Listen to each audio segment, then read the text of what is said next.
Hi everyone, welcome to Glitch Guru. In today's video, we'll show you how to use the split screen feature on your Samsung Galaxy phone or tablet. To do this, open the app you want to use in this split screen mode. Now, open the Recent Apps menu by swiping it up from the bottom of the screen. Then, tap this app icon at the top and select the Open in Split Screen View option. Now, select the second app you want to use in this mode.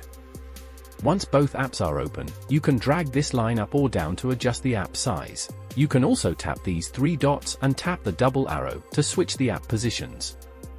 You can also tap this star icon to save these app pair to the home screen. Once done, you can tap this icon to open your two apps in a split screen view. After using the split screen view, drag this line all the way to the top or bottom, depending on which you want to keep open to close the split screen view. You can also open the app in the pop-up window. This will be an app window that you can move anywhere you like.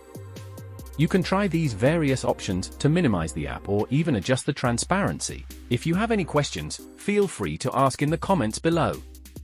And don't forget to subscribe.